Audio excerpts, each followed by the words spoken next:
कहाणी आदित्य रानूबाईची. आदित्यबाई ऐका तुमची कहाणी. आटपाट नगर होते. त्या नगरात एक ब्राह्मण राहत होता. तो नित्य समिधा, फुलं, दुर्वा आणायला रानात जात असे. तिथं नागकन्या, देवकन्या वसा वसत होत्या. का ग बायांनो, कसला वसा वसता तो मला सांगा. तुला रे वसा कशाला हवा? उठशील मातशील, घेतला वसा टाकून देशील. उतत नाही मातत नाही, घेतलेला वसा टाकीत नाही. तेव्हा त्या म्हणाल्या, श्रावण मास येईल तेव्हा पहिल्या आदित्यवारी मौनानं न बोलता उठावा, सचीळ अंगावर असलेल्या वस्त्रासह स्नान करावं, अग्रोदक पाणी, कुणाचं स्पर्श न झालेलं ताजं पाणी आणावं, विड्याच्या पानावर रक्तचंदनाची आदित्य रानूबाई काढावी, 6 रेगांचं मंडळ करावं, 6 सुतांचा तांतू करावा, त्याला 6 गाठी माराव्या, पानं फुलं वाहावं, पूजा करावी, पानांचा विडा, फुलांचा झेला, दशंगाचं धूप, गुळगोपऱ्याचा नैवेद्य दाखवावा, 6 मास चाळावी, 6 मास पाळावी, बोटव्याची खीर, लोणकढं तूप, मेहून जेवू सांगावं, असेल तर शिरचोळी द्यावी, नसेल तर जोडसरी द्यावी, ती नसेल तर 2 पैसे दक्षिणा द्यावी आणि आपल्या वशाचं उद्यापन करावं. असा वस ब्राह्मणानं केला. त्याला सूर्यनारायण प्रसन्न झाले. भाग्यलक्ष्मी मिळाली. तेव्हा राजाच्या राणीनं ब्राह्मणाला बोलावून धाडलं. ब्राह्मण जातेवेळी भिवू लागला, कापू लागला. तेव्हा राजाच्या राणीनं सांगितलं, भिवू नका, कापू नका. तुमची मुलगी आमच्या इथे द्या. आमच्या मुली गरीबाच्या तुमच्या घरी कशा द्याव्या? दाशी कराल, बटकी कराल. दाशी करीत नाही, बटकी करीत नाही. राजाची राणी करू, प्रधानाची राणी करू. मार्गेश्वराचा महिना आला. ब्राह्मणांना लगीन करून मुली दिल्या. एका राजाचे घरी दिली, दुसरी प्रधानाचे घरी दिली. गेल्या पावली मुलींचा समाचार घेतला नाही. 12 वर्षांनी समाचारास ब्राह्मण निघाला. राजाच्या घरी गेला. लेकीनं बसायला पाट दिला, पाय धुवायला पाणी दिलं. बाबा गुळ खा, पाणी प्या. तुझी कहाणी ऐक. गुळ खात नाही, पाणी पित नाही. अगोदर माझी कहाणी ऐक. तुझी कहाणी ऐकायला मला काही वेळ नाही. राजा पारधीला जाणार आहे, त्याला जेवायला उशीर होईल. तोच त्याचे मनात राग आला. तिथून निघाला, प्रधानाच्या घरी गेला. तिनं पाहिलं, आपला बाप आला म्हणून बसायला पाट दिला, पाय धुवायला पाणी दिलं. बाबा गुळ खा, पाणी प्या. गुळ खात नाही, पाणी पित नाही. माझी कहाणी करायची आहे, ती तू अगोदर ऐक. तुझी कहाणी नको ऐकू तर कुणाची ऐकू? घरात गेली, उतरंडीला 6 मोती आणली. 3 आपण घेतली, 3 बापाच्या हातात दिली. त्यानं मनोभावे कहाणी सांगितली. लेकीनं चित्तभावे ती ऐकली. नंतर जेवून खाऊन बाप आपल्या घरी आला. बायकोनं विचारलं, मुलींचा संसार कसा आहे?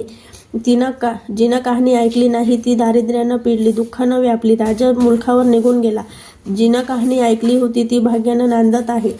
इकडे जी दारिद्र्य झाली होती तिनं आपल्या लेकांना सांगितलं, मावशी घनघोर नांदत आहे, तिकडे जाऊन काहीतरी दिलं तर घेऊन ये. पहिल्या आदित्यवारी पहिला मुलगा उठला. तळ्याच्या पाळी जाऊन उभा राहिला. अगं दाशींनो, तुम्ही दाशी कुणाच्या? आम्ही दाशी प्रधानाच्या. फाटकं नेसला आहे, बुटकं पांघरला आहे, तळ्याच्या पाळी उभा राहिला आहे.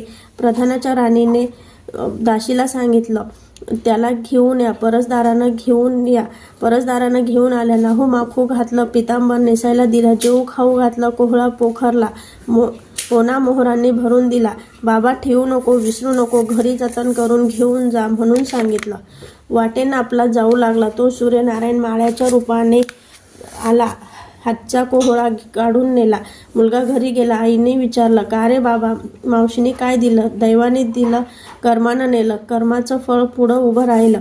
मावशीने दिलं होतं पण ते सर्व गेलं. पुढं दुसऱ्या आदित्यवारी दुसरा मुलगा गेला. तळ्याच्या पाळी जाऊन उभा राहिला. अगं दाशींनो, तुम्ही दाशी कुणाच्या? आम्ही दाशी प्रधानाच्या. प्रधानाच्या राणीला माझा निरोप सांगा.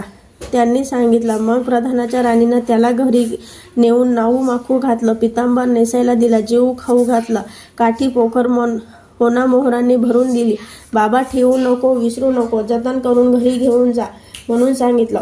वाटेत सूर्यनारायण गुरख्याच्या रूपाने आला. हातची काठी काढून घेऊन गेला. मुलगा घरी गेला. झालेली गोष्ट राणीला सांगितली.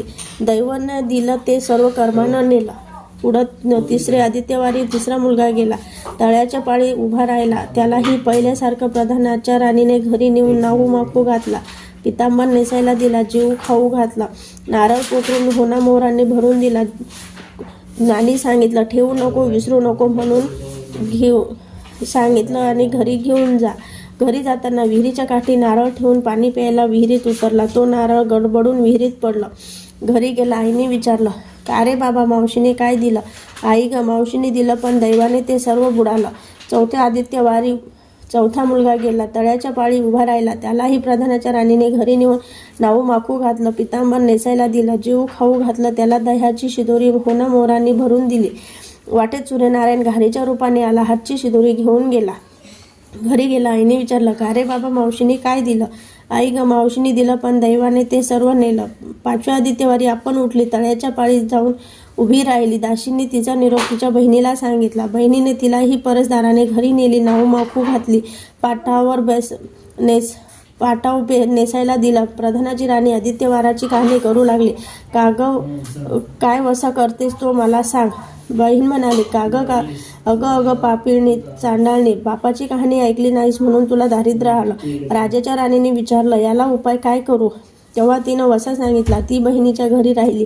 श्रावण मास आला. पहिल्या सांगितल्याप्रमाणे सूर्यनारायणाची पूजा केली. इकडे राजाला भाग्य आलं.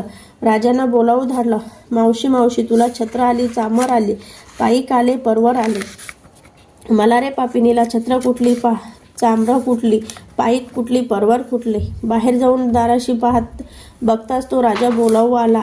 राजा आला तशी घरी जायला निघाली. बहिणींनी एकमेकींना आहेर केलं. वाटेनं जाऊ लागले. पहिल्या मजले स्वयंपाक केला. राजाला वाढलं, मुलांना वाढलं, आपलं पान वाढून घेतलं. तो कहाणीची आठवण झाली. करा रे हंकारा, पिटा रे डांकोरा, नगरात कोणी उपवाशी आहे का याचा शोध करा. उपवाशी नाही, काही नाही. वाटेनं एक मोळी विकत जातो आहे. त्याला म्हणाला, आमच्या बाईची कहाणी ऐकायला ये. तुझ्या बाईची कहाणी ऐकून मला काय फळ? माझं पोट भरलं पाहिजे. असं म्हणून तो राणीकडे आला. तशी राणीने 6 मोती घेऊन 3 त्याला दिली. 3 आपल्या हातात ठेवली. मनोभावे कहाणी सांगितली. त्याने चित्तभावे ऐकली. त्याची मोडी लाकडाची होती, ती सोन्याची झाली. तो म्हणाला, बाई, कहाणी ऐकल्याचं एवढं फळ, मग वसा घेतल्याचं काय फळ? काय वसा आहे तो मला सांगा. तुला रे वसा कशाला हवा? उतशील मातशील, घेतला वसा टाकून देशील. उतत नाही, मातत नाही, घेतला वसा टाकीत नाही. तेव्हा वसा सांगितला. पुढं 2ऱ्या मजलेस गेली. स्वयंपाक केला. राजाला वाढला, मुलांना वाढलं, आपलं पान वाढून घेतलं. तेव्हा कहाणीची आठवण झाली. करा रे हंकारा, पिटा रे डांकोरा, नगरात कोणी उपवाशी आहे का याचा शोध करा. उपाशी नाही, काही नाही. माळ्याचा मळा पिकत नाही, विहिरीला पाणी लागत नाही. असा एक माळी चिंतेत बसला आहे. त्याला हाक मारली, आमच्या बाईची कहाणी आहे. तो म्हणाला,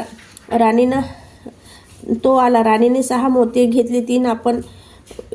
3 त्याला दिली. राणीनं मनोभावे कहाणी सांगितली. माळ्याने चित्तभावे ऐकली. माळ्याचा मळा पिकू लागला, विहिरीला पाणी आलं. तो म्हणाला, बाई, कहाणी ऐकल्याचं एवढं फळ, मग वसा घेतल्याचं काय फळ? काय वसा असेल तो मला सांगा. मग राणीनं त्याला वसा सांगितला. पुढं 3ऱ्या मजलीस गेली. स्वयंपाक केला. राजाला वाढला, मुलांना वाढलं, आपलं पान वाढून घेतलं. तो कहाणीची आठवण झाली. करा रे हंकारा, पिटा रे डांकोरा, नगरात कोणी उपवाशी आहे का याचा शोध करा. उपवाशी नाही, काही नाही. एक म्हातारी, तिचा एक मुलगा वनात गेला. एक डोहात बुडाला होता.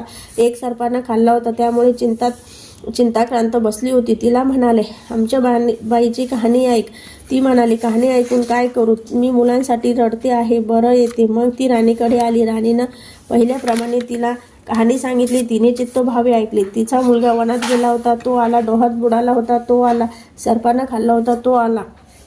ती म्हणाली, बाई, कहाणी ऐकल्याचं हे फळ, मग वसा घेतल्याचं काय फळ? काय वसा असेल तो मला सांगा. मग राणीनं तिला वसा सांगितला. पुढं 4थ्या मजलेस गेली. स्वयंपाक केला. राजाला वाढलं, मुलांना वाढलं, आपलं पान वाढून घेतलं. तेव्हा कहाणीची आठवण झाली. करा रे हंकारा, पिटा रे डांकोरा, नगरात कोणी उपवाशी आहे का याचा शोध करा. उपवाशी नाही, काही नाही. काना डोळा, मासाचा गोळा, हात नाही, पाय नाही, असा एक मनुष्य रस्त्यामध्ये होता. त्याच्या अंगावर तांब्याभर पाणी ओतलं. पालथा होता, तो उताना केला. 6 मोती घेतली. 3 त्याच्या बेंबीवर ठेवली. 3 आपण घेतली. राणीने मनोभावी कहाणी सांगितली. ती त्याने ऐकली. त्याला हातपाय आले, देह दिव्य झाला. तो म्हणाला, कहाणी ऐकल्याचं एवढं फळ, मग वसा घेतल्याचं काय फळ? काय वसा आहे तो मला सांगा. मग राणीने त्यालाही वसा सांगितला. 5व्या मुक्कामाला घरी आली. स्वयंपाक केला. सूर्यनारायण जेवायला आले.